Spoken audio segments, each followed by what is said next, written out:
What's up, everybody? Hey, How good you doing evening. today, Andy? I'm doing outstanding. I'm ready to get educated. You know this right here. These are two legends that we have on tonight. So you're gonna have so much education. You're just gonna you might grow some hair tonight. Actually, Highly doubt. For what it's worth, I'm a legend in my own mind, so I'm in good company. so For I sure. want to thank everyone for coming on tonight. Rene Manfre, What's Your Passion podcast. So our podcast is basically every week. It's all about really bringing new information, innovative ideas, guest speakers that really just have some really great things going on. And these are two individuals who I'm partnered with, which I'm really excited about. Ed Columb has been in the truck casino video gaming industry for several years. And we have some different things that we're working on with the EV charging stations and also truck parking. And we partnered with the gentleman, Jim Coffren. Jim Coffren's, just been in the industry for over 40 years, a veteran in the transportation industry and visionary of leveraging technology to produce analytical management systems. And I can go on, but we're going to let Jim kind of share with you his expertise. But Jim is really the part that to this puzzle of the truck parking solutions that we're having across the country. Jim and Ed are going to go over some different things, and we're going to share some ideas of what we're working on currently and how we're going to really kind of change the truck parking industry for the better. So, Ed, Jim, I thank you both for being on tonight, and Andy for helping me kind of put this podcast together every week. So, I guess let's start off with, Ed, do you want to start off tonight with kind of giving a little bit of your background and where we are? Sure. Thanks, Renee. And I'm going to stop saying. Thank you very much. I know $5 an So Payable Renee, to me. yeah, we wanted to chat tonight about FinPark and ProPark. The app writer, the FinPark app, is a creation of Jim Coffren and his team at VHub. And so we are utilizing the FinPark app across the country to mobilize trucks into spaces at truck stops. So the overall theory is we're sort of like Expedia for truck drivers. Basically, a driver is traveling from point A to point B. They can only drive for 14 hours a day. After so many hours, they need to shut it down. And we provide a safe solution for the driver to find a reserved parking spot anywhere in the USA where we have partnered lots. So drivers driving down the highway, he has an app. He goes to the app. He searches via Google geofencing and so forth. And I'll let Jim cover that. And the driver can reserve a spot, pull into the spot for 20, 24, 36, 48 a week. The parking lot is compensated through a program where we do a rev share. Driver pays a fee. We share part of the revenue with the truck parking lot. For the truck parking lot owner, it's a great revenue source because it's our trucks on our app. So for most of the time, it may be a truck they've never seen before. So for a guy who operated truck stops throughout Louisiana, this is perfect for folks like us because we get a new customer, we sell fuel, we can sell food, showers. If you're in the gaming space, maybe the driver will go into your casino. But at the end of the day, you're driving traffic into your parking lot that you probably would not have seen. So FinPark is providing that service to drivers across the country today. So that's my take on it. I thought maybe we could throw it over to Jim and let Jim take it from here regarding the app, his experience, what was the thought behind the app, and how we get to where we are today. Sure, appreciate it. Rene, thank you. Appreciate it. It's an honor to be on your show tonight. Yeah, just as Ed was saying, I've been in trucking 40 years. My father was head of general sales manager for one of the largest Navistar truck groups in the country. I grew up in the Midwest, kind of the heart and soul of trucking. But, if you take the subject of parking, you go back and look at like the big entities, the trade shows, everybody talks about parking and the driver and driver retention. Parking's been an issue for over 20 years. It's been the number, if not 3 to 5 topic to all drivers that are professional truck drivers over the road for literally decades now. And most people probably don't realize this, but if you go back to 2016, 2017, the first monetized marketplace for truck parking, the pay for parking space, was created. So this is actually a relatively new market to the industry. We're only talking, 6 to 8 years where this has been productized. So there were 2 guys that got into the space early on, and those original solutions have evolved. And actually, the first couple are gone today. You see a lot of activity in the space, but a couple of things have really kind of all the stars aligning. You had years ago regulatory issues, right? The driver's hours of service, what he's legally able to do.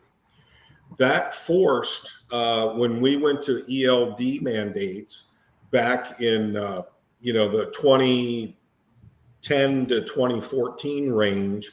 We saw this transition where the professional truck driver was limited in the hours of service. And what happened was, as they changed those laws, there was a tremendous redesign in the network. If you look at where distribution centers, right, where our goods and services that we get are distributed from, those nodes, that industry network has been constantly re-engineered. And now you look at the advent of the mandates to go to electrical vehicles. As that capacity for these vehicles, particularly in the heavy duty space, is changing, you're seeing pressures to re-engineer the infrastructure that's going to enable electrification of vehicles. And so what's happening now is you're seeing a re-engineering of where freight is being brought in. Just look at the COVID issues and the supply chain disruptions. A huge portion of the freight that used to come off the West Coast got shifted to the East Coast. And now they're looking at, well, what's happening? Look at the disruption in Baltimore. As the just immense amount of products and services that come from other countries, that come from China and come into the United States, the truck, is, we say 95% of everything you touch, everything you consume is on a truck at some point. But what's happening is how those trucks operate and where they're operating, where those drivers need to find parking is evolving every day. And now with the electrification, and you look at where do you put a charging station, right? Where do you build out this network? So it's a really exciting time in the industry right now. And we're doing a complete rewrite of how do we provide safe, efficient parking, and particularly secured parking. I don't know if people realize this, but after 9/11, a couple of things happened. There was a complete rewrite legislatively and as far as best practices of how do we protect the supply chain.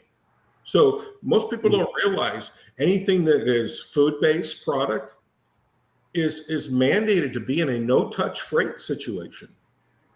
And so the driver and the professional driver that's out there, how they run their business is changing every day. And so that's what we're seeing, and it's a very, very exciting time in the industry. Andy, do you have one of the slides that can kind of bring up what the FinPark app looks like? Yes, sir. If you can pop that up, and then so Jim, where you seeing when you started out with, you're the one who kind of created the app, I believe, correct? Yeah, I was actually an alpha customer of a couple of the folks that started the business, and then we started about a year ago, and we did a complete 2.0 rewrite. So this is a ground up complete rebuild, and it's basically a complete ERP system. But yes, I'm the chief architect of the product.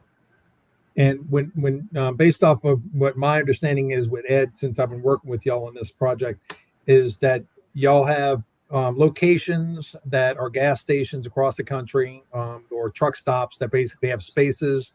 And when y'all created this app, is basically an opportunity where you can go to that location and say, okay, if we can reserve a couple of spots, our drivers don't know where your gas station is or your location. But when they start looking on the app, now we can drive, like Ed says, we drive dead presidents to your business, right?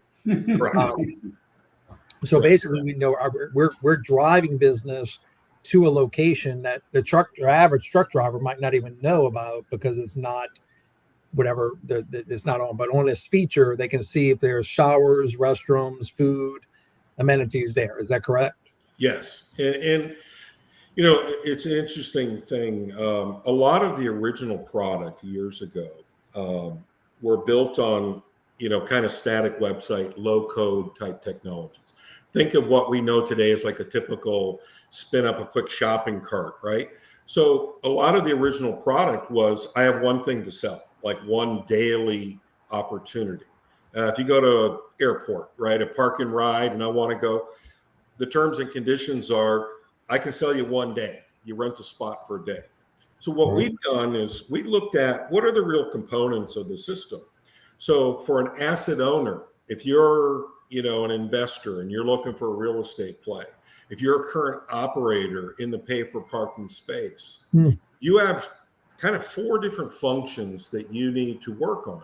One is, how do I manage my asset?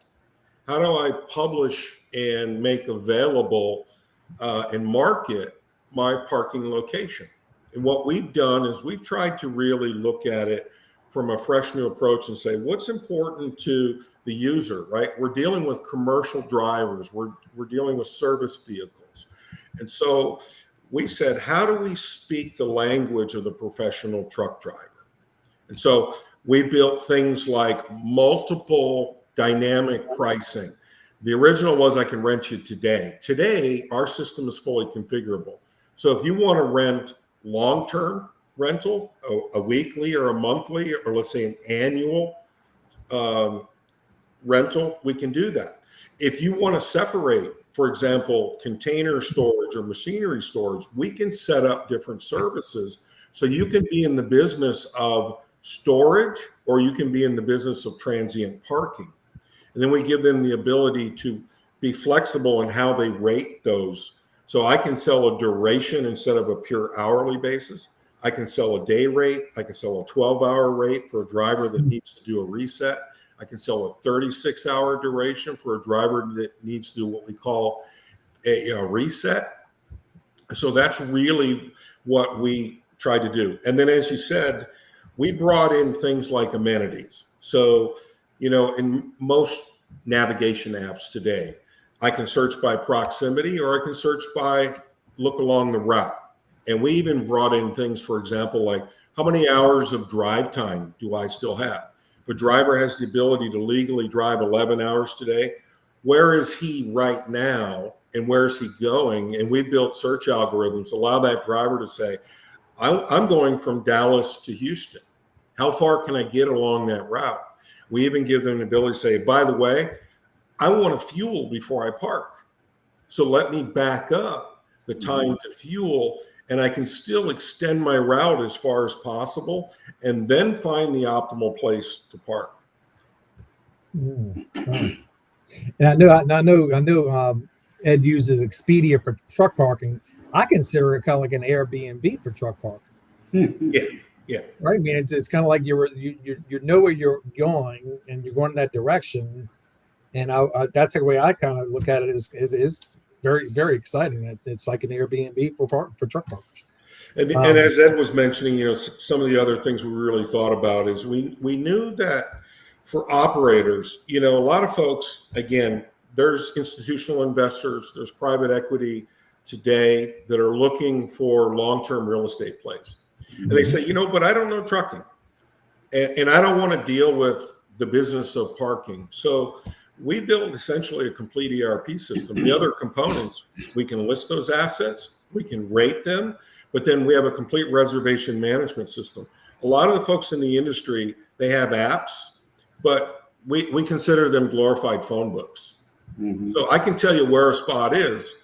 Our system is completely integrated. So we do all the billing and the collection, and then we also do the remittance back to the operator in a seamless system, 100% transparent, every single transaction to the penny, down to we integrated Avalara tax services, so that every single retail sale that we make, we know that we're not going to get into sales tax audit problems down the road. So it's really a well thought out, robust product built on a marketplace app that is the leading technology of today. You know, we could run a U-Haul system, we could run a Grubhub, we could run a Yelp on the framework, but it's modern day technology, but built for the business of running paid for parking for the transportation and logistics industry. Wow. Rene, on the issue that Jim brought up of lots and real estate play, that's a big part of what our ultimate, when you think about ProPark powered by FinPark, we see this as an effort where we work to build a parking lot inventory as we know it currently with existing facilities that are truck stops and so forth. But moreover, as Jim was saying, there's a huge play right now on the real estate side on developing lots. There is a shortage of parking, safe, secure parking throughout the country. And so this is a part of what we think about on a daily basis is not only are we driving the retail side of the marketplace with parking lots and then the other side with truck drivers, but moreover, we're consistently and constantly looking for real estate plays because you can have a long-term play on real estate, which is a very easy construction process. It's a parking lot, it's fencing, it's a modular shower building, 2,000 square feet, you know, a gated system. So this is a burgeoning market, and we feel that the FinPark app is heads and shoulders and heads above what the competition is currently, because of the aspects of amenities. You know, drivers that pull in the parking lot, they may need to go to CVS. This app allows the parking lot owner, the truck stop owner, to populate into his profile, he or she's profile, meaning the truck stop profile, what's close to them, what images. So when a driver pulls up, they see an image of the truck stop. So they already visually oriented to the location. Not only are they following a map, of course, right, but they see it. And this is a very, especially at night when you're approaching into a place, this is a good feature where you can have these amenities put into a profile. Yeah, you don't think of things like, you know, the driver, some drivers are out 6-8 weeks at a time. And so they never get back the hour they can't drive. So legally, they will never, you and I, we can miss a paycheck, take a day off, and we will never miss the opportunity to go make it up, an extra project, overtime. A driver can never make up the paycheck they miss. So planning and optimization of their route and how they actually run their business is really important. A couple other things that are just seem novel, but things like, you know, because some of the original frameworks only rented for a day at a time, you have a moral and ethical dilemma. Driver, as soon as he starts driving, he's automatically starting his clock for the next day. And so what if his load that he's planned on at 10 o'clock in the morning is not ready? So he has to make an ethical decision. Do I rent for a whole nother day, or do I stick around and see if somebody kicks me out? So we did things like being able to give the driver the ability to extend an appointment for a few hours and giving the owner the flexibility to configure how they want to do business. You know, real simple things, but there's so many aspects. The driver that needs to stop by a post office, he needs to get a prescription filled, he needs to get his medical DOT redone, his, you know, physical exam. Maybe he needs to run by a bank or something. So we give the operator the ability to promote what really is the context that driver is going to be parking in. What can they do? Is there a restaurant on site? Can I go have somebody bring me food? Lots of things like that. We focus particularly on high value loads and secured parking because that's a really big deal. You know, theft and cargo theft is just an enormous issue in the industry. So we give those operators the ability to make a distinguishment. This is a secured facility. It's fully gated. It has controlled access. Others have man guards on site, you know, and if you're running a $5 million load of iPads or phones, and you know, you go to the big expedited guys of the world, they're going to say, if I catch that load outside of a secured facility, your $20 million contract with us is gone. Wow. So we give them the ability to look at how do we integrate with their dispatch software? How do we work with the big brokerage houses with 600,000 loads sitting on a board? And we say, here's how you can match those freight loads with the planned parking. You know, average driver, we've done some anecdotal studies. If they go to a market where there's not parking, they could travel for an hour looking for a place to park.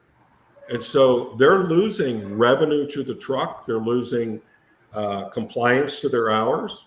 So it's a really big topic for drivers. No, I mean, I do a lot of driving with my, I do transportation for crew changes for the boats on the rivers. Right. And so I'm on the road sometimes. 100% regulated. Every stop, every turn is regulated and where you're going. Yeah. Planning is everything in your business. Yeah. And I see on the, you know, interstates at late nights, especially, I see them lined up on the side of the road. The loves or the pit pilots might be just overcrowded. And they're just kind of piled out of there. So when it comes down like to what our idea is to build these nice gated, are there a lot of those across the country, or is it not that prevalent yet? Not nearly as prevalent. They say about 20% of the capacity of the daily parking is actually available in the market. Wow. And that's a big issue. And I'll tell you, you know, I grew up in equipment, building trucks and working for some of the largest fleets in the country and some of the biggest, you know, dispatch software telematics guys. And as a VP of maintenance, I used to buy hundreds of trucks a year, hundreds of trailers. And I made a promise to myself, you know, I led with technology. I was one of the first guys to go 100% all disc brakes around the truck and the trailer. Wow. You say, why would you do that, Jim? Because in a fleet of hundreds or thousands of drivers, I had drivers that were going across the Rockies. They're coming out of Memphis, going across to the East Coast, going through the Gap into Virginia. And I had at least one or two drivers a week that went for the big ride downhill, and they lost their brakes. So you see those exit ramps and the guy, I woke up every day and said, I don't ever want to be the guy that said my equipment failed and that driver lost their life. Wow. So let me tell you a parking example. It was with a very prominent fleet. Folks that know my background could tell you who that fleet was. We had a driver that was moving freight out of the Midwest on a Sunday night. He positioned a load to go in and deliver Monday morning in New Jersey. And so he got there a couple hours early from his appointment. And in New Jersey, you see the little off ramps, and then you see the cable kind of fences that go down the side of the highway. There was an area there where a driver had parked about 1, 2 in the morning, and he was legal, safely parked. 3 in the morning, a drunk driver in a Corvette was coming home from the bar, switched 3 lanes, ended up under the back end of that trailer that was parked. That driver had, I believe it was over 3 million miles, if not 5 million. He had been in the industry, never had an accident. And his trailer was sitting there, and that gentleman that was in that car, drunk, ran underneath that trailer, decapitated himself. That driver walked away from the industry, not being able to live with himself. What he didn't know was down the road to the left, a quarter mile down the road, there was safe haven parking that he was not aware of. Wow. And drivers make a decision every single day. Where do I stop? Where do I park? Am I making the right decision? In an industry that is so litigious, that trucking company, that driver is always going to be the bad guy.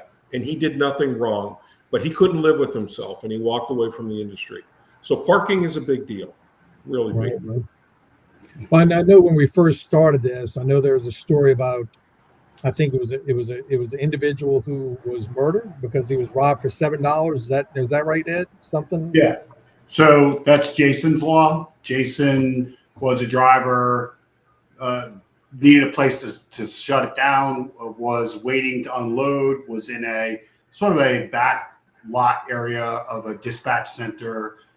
He had gotten back, taken a nap. A vagrant walked by, saw some cash on the dashboard, broke into the cab, ended up killing Jason, and stole $7. So a man lost his life for $7. His wife went on to really lobby Congress to change the laws, which state by state they have Jason's law now, which basically is a law to promote safe parking for drivers, as they, just it's nationwide. But yeah, Jason's law, Rene. One of the things that this app does, Rene, is, and this is something that Jim can expand on, but one of the things this app does is it saves a lot of cost in drivers searching for spots. Folks don't think about the actual cost of a driver searching for a spot.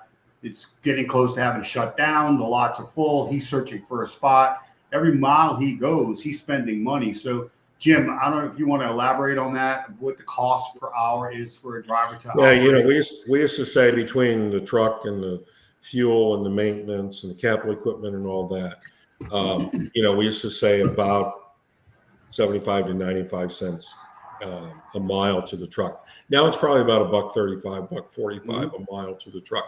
So a driver that's wandering around town, the average truck, particularly in the over-the-road space, travels about 57 miles per hour. That's from start and stop, from getting up in the morning, pulling the first gear, to going about 57 miles per hour. So if a truck is developing, let's say, $1 an hour in gross margin, that truck on highway would have gone in an hour 57 miles. So, just that $50 to $80 in wasted time looking for parking adds up to a 500 truck fleet. We did a study years ago to a 500 truck fleet, the average gross margin to a fleet. If you could find 5 minutes a day, what we call line haul miles, that's freight on the back of a driver earning revenue for hauling freight. 5 minutes a day per truck is worth $2 million to a 500 truck fleet. That 5 minutes a day. Wow. So you go into these markets where there's just all this congestion. We did a study once, just the impact on fuel economy, for example. If I'm going down the highway and I forget my coffee or a pack of smokes, I get down the exit ramp, I turn around, and I simply pull in and find a place to park. I walk in, go get a coffee, come back, get my truck, get back up to highway speed. I will lose over 35 minutes in a gallon of fuel just to stop that truck and slow its momentum down and then to get it going again. So we don't realize, we think of parking as just something we do every day, but to a professional driver that's optimizing their route planning, a small fleet, let's say, that can't invest in a lot of routing technology and things, they may get 7,000 to 8,000 miles a month per truck. But to the best operators that use planning tools and routing tools and really work on their route line, the best trucks can legally do over 13,000 miles a month. It's incredibly operationally leveraged. And so parking is always, years ago, parking was looked at, you talk to the larger fleets and they say, hey, it's a driver problem and we support them, but we're not going to deal with it. Okay. Times are different today. Times are different. One of the things we did in the platform was we have a complete module. We call it FinPark Reserve. We just released an alpha version of it, but it allows a fleet manager, whether it's a private fleet, whether it's a large over-the-road, national fleet, enterprise level, that driver manager can look out and say, here's my 50 drivers, here's my 40 drivers. Let me make sure everybody, I'm looking at where they're going, where their route lines are, what kind of freight they're hauling, and they can actually go secure parking on behalf of the driver. And then we give billing scenarios where they can think of like a Hertz or an Avis or something, a corporate billing code. So we have the ability to send it to the individual driver, or we have the ability to bill directly to the fleet's direct account. And we have a full auditing and a process for tying all that out. But again, our system, where we believe we have a tremendous competitive advantage, is 30, 40 years in the industry, building solutions, working with the best software, the best TMS, the dispatch software, understanding how the professional driver really runs their business. So now we can inform and we can help those operators really serve that national fleet. That's where the challenges are. Andy, pop up some of the pitch deck that we have so we can kind of walk through some of those. We have some pictures, Jim, that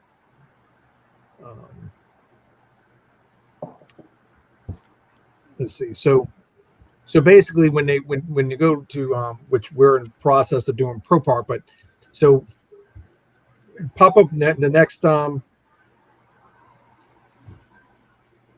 next picture, Andy. Mm-hmm. So on this one right here, this is basically how many people work in the U.S. trucking industry. 3.5 million Americans make a living as truck drivers. 7 million people employed by the trucking industry. Yep. And so, we're talking about, again, we're focused on that class 6 to 8. But even, for example, for the operators, we have operators that have, small quarter-acre lot, and they want to monetize for white van, service industries, a plumber, a cable company.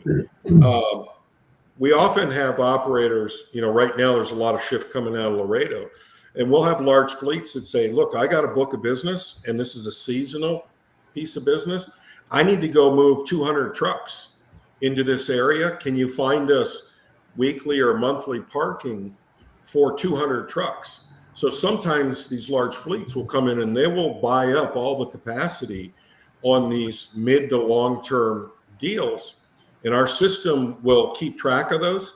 And if we have the visibility, what transient capacity, we're still booked at transient capacity, but we can also handle the long-term parking as well. And some folks, they have a blended mix. We also can do what we call a generic or a general parking spot. Think of a concert ticket, standing room only, kind of generic seat, or I can do reserved named space, and our system will allow them to configure their spaces either way. Rene, that's one question we get asked a lot as the guys out marketing the app. Yeah. How many parking spots do I need to allocate? If I got 50 parking spots in my lot, which are a lot of Louisiana market is 50 to 100 spots other than the majors, but the mom and pops in the industry, about 50 to 100 spots. So we don't ask anybody to give us all their spots. If they would like to dedicate their lot and run it all through the FinPark app, that's awesome. We love it. But at the end of the day, we could start small, 10, 20 spots. That's how I started when I got involved with an app, the predecessor app to FinPark. We gave 20, 25 spots out the gate out of 125. And as Jim just said, we had long-term parking customers and short-term, and we blended them in our lot. But you don't need to start with all your lot being managed by us. You can give us 10 to 20 spots. We suggest numbering those spots, mainly because it keeps confusion out, but the app is designed where that's not necessary either, because as Jim will tell folks in our demos, our system will only book what's available on the lot. So if you give us 20 spots on your lot and we have 20 trucks reserved into your lot, booking's going to shut down because the system is already set to not go more than 20.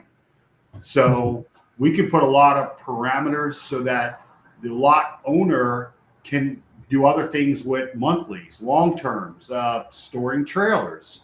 Maybe there's, as Jim was saying, light vehicles, automobile, RVs, vans, service vehicles, right?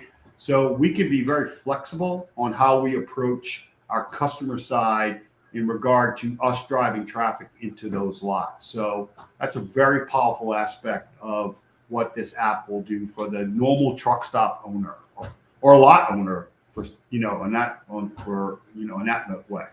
Yeah, recently we've seen some trends where some institutional investors, really moved into the climate controlled storage space. And they did very well, but they wanted to exit that space. There's a lot of aggregation going on. So they stepped back and they said, boy, I've got to start all over. It's the old boat and RV storage, or it's the machinery storage. And so we listened to them and said, we'll build you a configurable system where you can declare the service. Again, storage is different than transient parking. And then we give them the ability to configure those things. We also, which is unique, is we give those operators control in the system. When I design management systems, I believe in what I call the single glass wall of the transaction. What that means is every stakeholder, whether it's an operator, when you look at folks that want to get into the game, some folks are professional operators. That's all they want to do. And they'll control the operating management of the service. Others just want the real estate play. Some want to do all. And so we had to step back and say, you get to choose how you play in the marketplace. And then what do we need to do? So we brought in things like integrations. So we have an API hub. If you have a gate management system, or let's say you have a manual keypad, some folks have a QR code that you scan. Some have a code that they generate per transaction. Others, they refresh the codes once a week. So we built into the system the ability for the operator to run their entire business, load their bank accounts, we'll book all the reservations, we collect all the fees, we do all the reporting, and we deposit checks in the bank. And basically it's hands off. That's our goal, is that we have a fully scalable system that'll help you run your business any way you want to configure it. It truly is. I wasn't thinking about this. It truly, really is, from a real estate investor or investment group. It really is a fascinating niche, because I love self storages. We already dealing with our concepts with the EV charging. I see car washes. I'm seeing these things that investors are looking for. That's not so much work behind it, right? So if a truck leaves, you don't have to go back in. Like with Airbnb, you have to have a maintenance crew come in, clean up the bathrooms, replenish a few things. So it really is. It is a good niche, very interesting for real estate investors who are looking at building these. What's it out there? We're looking at 10 acres, about 150 to 200 parking spots for the Pro Park. Is that correct, Ed?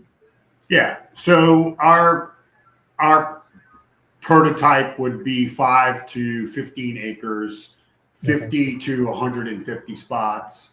Real estate is very valuable, and the real estate that we're looking for, as any lot owner would tell you, is going to be location, location, location. So, you don't want your driver to have to go too far off the beaten path to park. Moreover, the lots that we are discussing, our customers are truck stop owners, as our main focus currently for us. But for a group like ProPark looking to develop truck parking lots, we're not fuel centric, right? So we're sort of fuel agnostic. The minute you put a tank in the ground and you start looking at that, the permitting aspect of that is outrageous, and just environmental constraints are over the top. But when you just pour them out, and look, permitting is permitting, zoning is zoning, right? So I don't want to sound like a fool here, but to park a monolithic pad, put a fence around it, put lumens, drop a little modular building on there. Now you're going to need services, of course, but that's a lot easier than just putting 6 tanks in the ground. I can tell you. You could you could pour that parking lot, fence it, put lumens, get a building dropped on there, and be in business before you might even get tanks in the ground permitted. And that's my experience from being a truck stop builder for a long time and having a lot of those sort of developments under my belt. So this industry is just a lot easier from our aspect of what we're looking to do in regard to developing lots. And I know you're in a conversation with individuals up in California. I know we're already talking to people of Oklahoma and Texas areas. What are some of the other areas that you feel that are good areas that if we have any investors that are wanting to come to us or listen to this podcast over time, what are some of the areas that you find, Jim, that are really maybe some areas that are really needing more locations other than? Yeah, it's interesting. So obviously the interstate system, there's been a tremendous change, as I started out with earlier in the show, the redesigning of the network, and it's constantly evolving. But, the days 20 years ago, the independent operator, the idea was grab a load on Monday, run it across the country for 2-3 days, grab a load, come back. Those days are gone, with the rail taking more market share.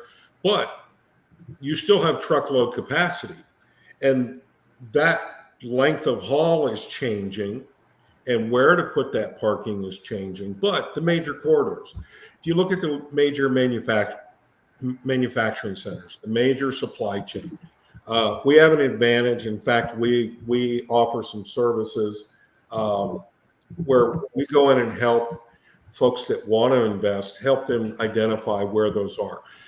Part of the way we can do that is because we build systems that are in what we call the IoT space, or that satellite and tracking systems on trucks and trailers. So we see the traffic patterns, we see where the trucks go, we see where they stop. But the major corridors, east-west corridor, 10s and 20s of the world, are heavily trafficked today and lots of need for parking. That's why look at Louisiana. I mean, just all along Louisiana, there's hundreds of parking spots, and there's no, saturation in Louisiana yet. But there's plenty of traffic in that east-west corridor. North-south, obviously the East Coast, you take the stuff going up to the middle, it's all the major traffic lanes. I worked with a fleet that we were Midwest-centric, and we haul a lot of meat product out of the upper Midwest, the Dakotas. And we built power lanes north-south from the Dakotas and Iowa, Minnesota, Wisconsin, all down, coming through the middle of the country, and then go all the way down to Houston. So there's needs. The upper Midwest right now is very short on parking. And as you move towards that northwest quadrant, a lot of opportunities there. So there's no lack of space anywhere. And it's interesting, as we work with different developers, they all have their niches. I know folks that they want to be right in the proximity of large I-state kind of stuff next to the big truck stops. There's others that are, they're in rural 2-lane highways. Think of all the big meat production plants, the big packaging plants. Truckloads going in and out of those markets where you have large traffic centers. A lot of drivers, we plan to what we call the drop dead delivery time.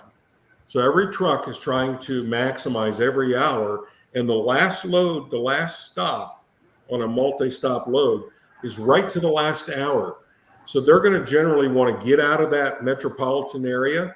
So you'll see an area around 1 hour perimeter to the big hubs where they want to get out of the traffic and then lay down, do their 10-hour break, and then they're going to start taking off again. So there's a little bit of an art as well as a science to it, and we can help folks that really want to explore the opportunity to monetize parking or get into the space. And then what ProPark does is, they've run these operations, they've spun these sites up, they know how to prep the sites, they help with the promotion and the marketing. So that's where we come back and we say, we want to be the technology Ed, they're the operators. They're going to help you. They've been in the business operating these types of businesses for years, and then we can help you figure out where and how to get there. Rene, on what Jim just mentioned, the 2-lane highways with the little truck stops, the mom and pops, 10 spots, 100 spots, whatever. One of the things we find just in Louisiana, we signed up a family that has 5 stops. What ProPark, working with FinPark, is providing to that family is it gives them the ability to create their own little internal network, right? They've got a spot in Vinton, they got spots in New Orleans, they've got a spot in Macomb, they have a spot in Tallulah. So this basically creates an internal brand where they can easily say to a driver that's in Vinton, hey, you going to New Orleans? We've got a spot in New Orleans East where you might need to go. By the way, you can go on here and go to our location and reserve your spot now. So for the small brand owners, which Louisiana has several brand-ish sort of grouping like that, there are some folks that have 5 truck stops, 10 truck stops, right? It creates an internal network for them where they can, some could be in Shreveport, some could be in Lafayette, some in Henderson, some in Lake Charles, but it allows them to capture that customer if they're traveling inside of Louisiana, to move them from one of their spots to another right inside of the FinPark app, right? So they never lose that customer contact. And the last thing, without getting too techie on you, just because I'm a tech guy, but you don't think of things like, let's say you have a small family business and they have some capital and they want to get into monetizing some parking. If you look at just the corporate structure, what if they say, their lawyers and their accountants say, hey, I want an LLC for each of those individual parking lots. So in normal software terms, that business, because I need your banking information, I got to send you a check. So those are individual accounts. We have a parent-child view, so that single operator can look at their whole ecosystem. Okay. But they can connect their managers, and they can look at, in one source, they can look at all of their sub-operating units in the same system. So they have the parent view as the corporate mothership, and they can also operate their individual locations, because legally they needed to create different entities. If they don't, they want to throw them all under one entity, they can do that. But our system was built specifically to address that. I know it's kind of, it's a nuanced thing, but it's really important when you're looking for a system that helps you run a business like that. No, it's kind of like real estate. I mean, when I buy real estate, I usually put it in different LLCs. Right. Now, sometimes I used to put maybe 2 or 3 in one LLC, but usually these days we recommend that people put them in different LLCs, because it basically, your profit and loss statement, balance sheet, and everything else. So this is, if you run this like a business, like we're starting to really think about this, this is for investors out there that are looking for that little niche, that edge, that they don't have all their overhead and expenses, and then you really can have this monetized across the United States in different places, and be able to monetize, because you're providing the system, just like Airbnb and VRBO. They provided that network for real estate investors that said, "Oh, good, this is pretty cool. I can buy this house, I can put it on this website, and that's where I get my customers." And that's really what blew up with the Airbnb and VRBO. So this is very similar. Yes. More ways that I'm looking at it, that it really is the trucking industry. Expedia, Airbnb for truck parking. And that's why I live in these marketplace solutions, and I make a living building them, because when you start to look at all the little nuances and all these little things become really important. So it's fascinating. The more you get your head into it, and you realize if you could just make it simple, and you can let me choose how I want to play, then if the system supports me, it's fun, right? If you got to create a full-time job and you got to get into how do I make all this stuff work, and I got to I got different companies. I'm trying to blend billing and accounting and deposits, all this stuff. Then it becomes a full-time job. And so our goal is make it easy for the investor. Give it something that we've got operators that are experienced. We can support the platform. We've got a complete mobile app. So both sides of it. We've got the asset management, and then we're working with those large enterprise fleets, and we're pushing out to them and giving them the ability to integrate into our systems, so we can really go after those 3.4 million professional drivers. And that's not even the local service guys, right? That are still looking for that recurring in the long-term parking. So we've got a great platform, great solution. Very proud of it, obviously. We're proud to have guys like Ed and his team as a partner. No, I appreciate your time, and it really is. The more that I get involved with Ed with this, the more excited I get, because it's just, I see it again because I'm on the road so much. For one, two, I'm looking at it from an investor's perspective, that it really is solving a problem that we have in this world, and for investors that are looking for options right now, that you don't have to have all the overhead, you don't have to have employees, you don't have to have all this stuff that really makes growing a business hard. This is really a very good, and I think maybe one of our next things we might do, Ed, maybe we can create a pitch deck to kind of really just show from an investor's perspective how this is potentially something cool. Yeah, we have an investor pitch deck. I'm not certain how you folks that are watching this can communicate with us, Rene. I don't know what information you can provide in regard to contact information. But yes, we have an investor pitch deck. We have a business case model that we can show someone their return on investment and so forth. So this is done. We're prepared to get out to the market on that. One of the things Rene, that I would like to mention before we run out of time here is that we've grown our team now. We're very proud. So we, over the last 2 weeks, actually since I went to San Diego and did a trade show, we've made some great contacts on the West Coast. So we shortly, within the next couple of weeks, will have someone on the West Coast that'll be repping our product, all from California to Washington State up to Oregon, in that general area. So sort of west of the Rockies. She'll be in, or the Rockies, yeah, right? West of the Rockies. We have someone that we're bringing on board in Oklahoma. That's going to be a big account target person for us to start having chats with some of the larger groups that are based out of Oklahoma. She could also cover Kansas and Texas. As you know, we have a Louisiana group, which you're part of. So we're excited. We have an Illinois area. We have someone up in Chicago that covers Illinois, Indiana, Kansas, the state, Kansas, and then also into Wisconsin and so forth. So we're growing. Our team is growing. We've had to really kind of figure out how to manage what Jim's created and how to sell. So we've been through a learning curve, and we're really kind of getting some momentum under our feet now.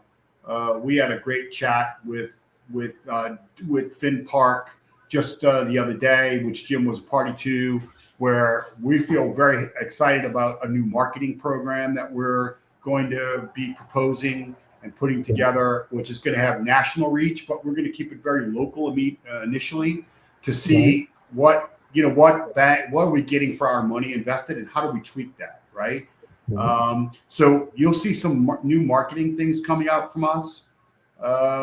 We really want to start touching the driver and the truck stops with collateral material. So one of the things that we haven't talked about is the dollars, right? So average parking fee for a driver is about $30 to $35 a night nationwide. Would you say, Jim, that's a good number? Yeah, I mean, there's some general parking spaces where you can go find a $10 spot in a gravel lot in the middle of nowhere. On average, it's $25 to $35. Yeah. We socialize $30 to $35 for our lot partners that come on board with us, Rene. They always ask us what should we be charging Right. And that's a solid number. I don't think anybody's going to say no to that, considering that a lot of drivers get per diems and they get expense accounts to pay for such things. And as Jim was mentioning, high value loads need to be in secure parking. So asking $30 to $35 for a secure parking spot is not a big ask. Gotcha. We share that revenue with, now remember, these are our drivers that are on our app. So Right. for the truck stop owner, for us to sign them up, 10 spots, 20 spots, 50 spots, whatever, this is an economic opportunity to them because we're taking our drivers that are downloading our app. Correct. And we're driving them into your lot and we're sharing what we're collecting with you. Correct. And so we can discuss with anybody that's interested on the lot side, how they get involved with us and what's our economic plan and our comp plan for them. Right. And a direct Zoom call meeting or a phone call initially. So it's very easy for a parking lot to get involved with us. Okay. It's very easy for a parking lot to get paid. And as Jim can tell you, it's very easy for a truck driver to download the app. That's been made very seamlessly. Jim, so do you want to just chat about how a driver downloads the app real quickly, please? Yeah, the FinPark app, it's available both in iOS and Android. So go to the Google Play Store or go to the Apple Store and just search for FinPark. And we built the app to be driver-centric first. So every driver, when they download the app, you don't have to build usernames and all that stuff. We build it off of the phone number of the mobile phone. So download the app. It's going to ask you to sign up, and it's a basic profile. And you can search, find parking. You'll add a credit card, and driver's in business. They have full access to it, and then we support that with chat, SMS messages to give them reminders and things. They can manage all their reservations, current and future, see their whole history. They also can build a profile, so they can load their truck information when an operator needs to know what am I coming in with. So very, very easy for the driver. They go to log in, it's one OTP, one-time password. So they just put in a confirmation number and they're in. Perfect. And the app is free. The app is free. The app is free. So I just want to thank both of y'all for coming on tonight and just a wealth of information. It's helped me understand better really the magnitude of really what FinPark and ProPark is doing. And if an individual is interested in reaching out and getting any more information from us, you can reach out to my websites, my YouTube channel, social media, manfreconsulting@gmail.com. Phone number is 504-344-3317. Ed, what email do you want to use for any contact with you? It's real simple. It's Edgar, EDGAR Colomb, COLOMB, Michael Boy. People confuse the M, they make an N. So it's COLOMB@gmail.com. Okay. Phone number is 504-564-7544. And I'm very prompt on returning calls. Jim's available with us to join on a Zoom demo or a Zoom conference where we can address any questions a prospective lot owner may have or a driver may have. So we're open for business. And I'll put more of that information in down in the subject line, and we'll have more conversations and more podcasts coming up in the future on FinPark and our progress. So I want to thank both of y'all for coming on tonight. I think it was a fantastic opportunity for people to learn more about truck parking and what we're doing. Appreciate it. Thank you, sir. Thank you. Thanks, Rene. Thanks, Jim. Good night, everybody. Good night.